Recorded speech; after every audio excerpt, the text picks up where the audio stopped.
આકાશવાણી ભુજ પ્રસ્તુત છે અખબારોની હેડલાઇન્સનો કાર્યક્રમ હેવર હેવર.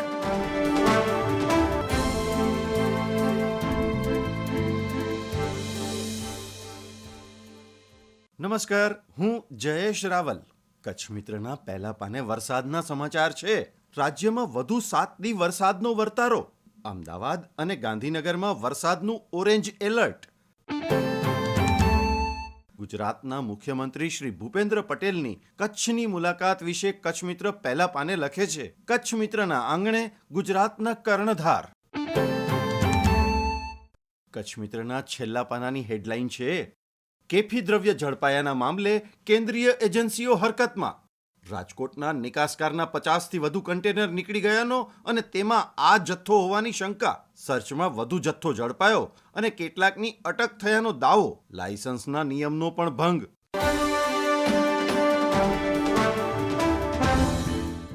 હું અમી કારિયા. સંદેશના પહેલા પાને સમાચાર છે, ઓલિમ્પિક્સ ગેમ વચ્ચે પહેલા મેટ્રો ટ્રેનની સેવા ખોરવાઈ દેવાઈ અને હવે ટેલિકોમ્યુનિકેશન સેવાઓને ટાર્ગેટ બનાવાઈ. ફ્રાન્સમાં ફાઇબર ઓપ્ટિક્સ નેટવર્કમાં ભાંગફોડ. અનેક હેડલાઇન છે, દિલ્હીમાં બેઝમેન્ટમાં ચાલતા 13 આઈએએસ કોચિંગ ક્લાસ સીલ. કચ્છમાં હળવાથી મધ્યમ વરસાદની આગાહી વચ્ચે રાપર ભચાઉમાં અડધો ઇંચ, ભુજ, અંજાર, નખત્રાણા અને ગાંધીધામમાં હળવા ઝાપટા. જિલ્લામાં સમગ્ર દિવસ દરમિયાન વરસાદી માહોલ જોવા મળ્યો.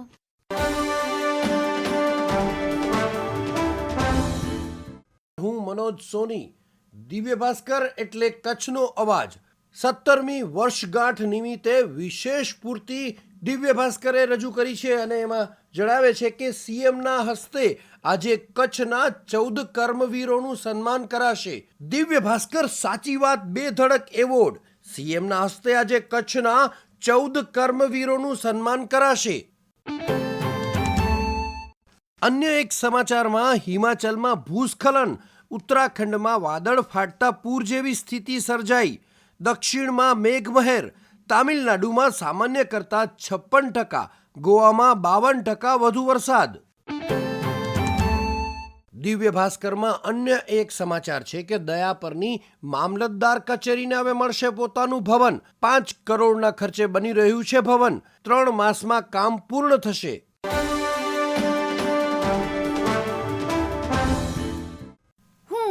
શ્વેતા સુથાર. ગુજરાત સમાચારના અંદરના પાને સમાચાર છે, ભુજ, નખત્રાણા, માંડવી, મુન્દ્રા, અંજાર તાલુકાના કાચા ઘરોમાં દવાનો છંટકાવ. ચાંદીપુરાના નવા કેસ ન નોંધાતા હાશકારો. અન્ય એક સમાચારમાં વરસામેડીમાં રાત્રે 2 રાહદારીઓને છરી બતાવી મોબાઈલની લૂંટ. 2 બાઇકર બેફામ. ગુજરાત સમાચારના છેલ્લા પાને વધુ એક સમાચારમાં ભાનુશાલીની હત્યાના કેસમાં મનીષા ગોસ્વામીને સુપ્રીમ કોર્ટમાંથી જામીન. રાજકીય હરીફ સાથે મળી હત્યાના કાવતરામાં જામીન. હની ટ્રેપ કેસના કારણે જેલમાં રહેશે. હું Neeraj Macchhar. Olympic games 2024 table ટેનિસમાં હરમિત દેસાઈની જીતથી પરિવારમાં ખુશીનો માહોલ. ન્યૂઝ 18 ગુજરાતીના સમાચાર. પેરિસમાં આયોજિત Olympic games 2024 table tennis men's સ્પર્ધામાં સુરતના ટેબલ ટેનિસ પ્લેયર હરમિત દેસાઈનું ખૂબ સારું પ્રદર્શન. પહેલી જ મેચમાં તેણે જીત હાંસલ કરી. પહેલી મેચમાં જીત બદલ ગૃહ રાજ્યમંત્રી હર્ષ સંઘવીએ આપ્યા અભિનંદન. હરમિત દેસાઈએ પોતાની 25 વર્ષની મહેનતથી અત્યાર સુધીમાં અલગ અલગ રમતોમાં પોતાનું પ્રદર્શન કર્યું. હરમિત દેસાઈની પ્રથમ જીતને લઈ તેની માતા અર્ચના દેસાઈએ ખુશી વ્યક્ત કરતા કહ્યું, આ 25 વર્ષની મહેનતનું સફળ પરિણામ. પડકારોને ઝીલવું તે સફળતાની ચાવી છે. હરમિત ઓલિમ્પિકમાં ગોલ્ડ મેડલ હાંસલ કરે તેવી આશા. ટેનિસ સ્પર્ધાના આરંભે જ જોર્ડનના ખેલાડીને 0-4 થી માત આપી જીત હાંસલ કરી. બહારના દેશમાં જઈ અલગ જગ્યા, અલગ લોકો અને અલગ વાતાવરણમાં અન્ય દેશના ખેલાડીને માત આપવી તે ખૂબ જ પડકારજનક. હરમિત ઘણા સમયથી ઓલિમ્પિકની તૈયારી કરી રહ્યો છે, જેમાં ભારત તરફથી પ્રતિનિધિત્વ કરવાનો અવસર પ્રાપ્ત થયો તે ગૌરવ અને ખુશીની બાબત. હરમિતે 2018થી અત્યાર સુધીમાં કુલ 5 ગોલ્ડ, 1 સિલ્વર અને 5 બ્રોન્ઝ જીત્યા.